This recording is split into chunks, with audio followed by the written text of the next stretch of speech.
Chapter 38. Narrated, Abdullah bin Abbas. I was informed by Abu Sufyan that Heraclius said to him, I ask you whether they, followers of Muhammad, were increasing or decreasing. You replied that they were increasing. And in fact, this is the way of true faith till it is complete in all respects. I further ask you whether there was anybody, who, after embracing the Prophet's, religion, Islam, became displeased and discarded it. You replied in the negative, and in fact, this is a sign of true faith. When its delight enters the heart and mixes with them completely, nobody can be displeased with it. Convert text to speech with modern. The superiority of that person who leaves all doubtful, unclear, things for the sake of his religion. Narrated in Nu'man bin Bashir, I heard Allah's Messenger, peace be upon him, saying, both legal and illegal things are evident, but in between them there are doubtful, suspicious things, and most of the people have no knowledge about them.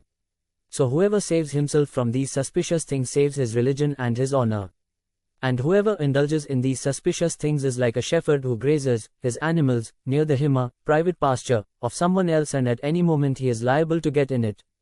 O people, beware. Every king has a hima, and the hima of Allah on the earth is his illegal, forbidden things.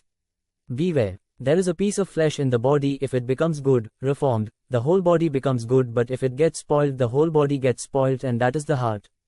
Chapter 40. To pay al-Khumas, 1/5 of the war booty to be given in Allah's cause, is a part of faith. Narrated Abu Jamra, I used to sit with Ibn Abbas and he made me sit on his sitting place.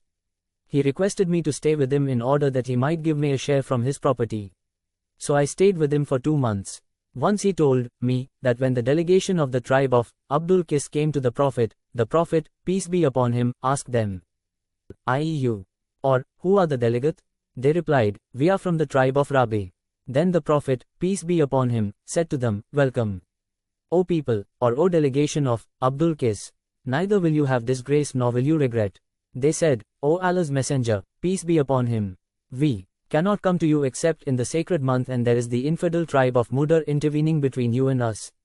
So please order us to do something good, religious deeds, so that we may inform our people whom we have left behind, at home, and that we may enter paradise, by acting on them.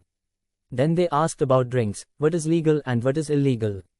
The Prophet, peace be upon him, ordered them to do 4 things and forbade them from 4 things.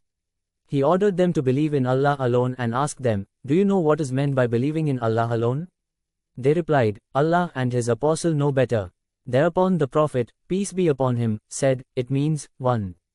To testify that none has the right to be worshipped but Allah, and Muhammad is Allah's Messenger, peace be upon him. 2. To offer prayers perfectly. 3. To pay the zakat, obligatory charity. 4. To observe fast during the month of Ramadan. 5. And to pay al-Khumas, 1/5 of the booty to be given in Allah's cause. Then he forbade them 4 things, namely, Hantam, Dubba, Nakir, and Muzaffat or Mukayyar. These were the names of pots in which alcoholic drinks were prepared. The Prophet, peace be upon him, mentioned the container of wine, and he meant the wine itself. The Prophet, peace be upon him, further said to them, memorize them, these instructions, and convey them to the people whom you have left behind. What is said regarding the statement, the reward of deeds depends upon the intention and hoping to get rewards from Allah. Narrated, Umar bin al-Khattab, Allah's Messenger, peace be upon him, said, the reward of deeds depends upon the intention, and every person will get the reward according to what he has intended. So whoever emigrated for Allah and His Apostle, then his emigration was for Allah and His Apostle.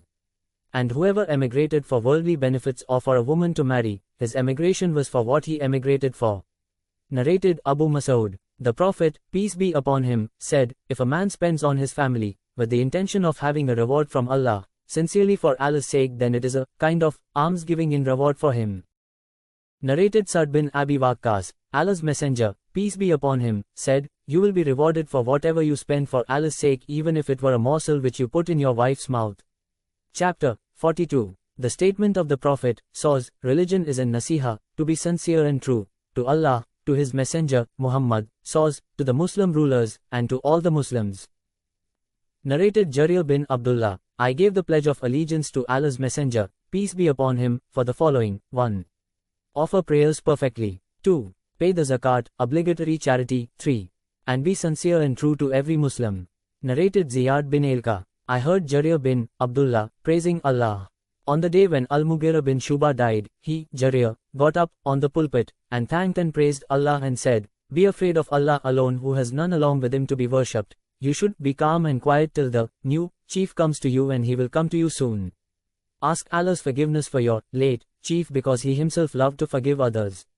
Jarir added, "Amma Badu, now then, I went to the Prophet and said, I give my pledge of allegiance to you for Islam. The Prophet, peace be upon him, conditioned my pledge for me to be sincere and true to every Muslim, so I gave my pledge to him for this. By the Lord of this mosque, I am sincere and true to you, Muslims." Then Jarir asked for Allah's forgiveness and came down from the pulpit.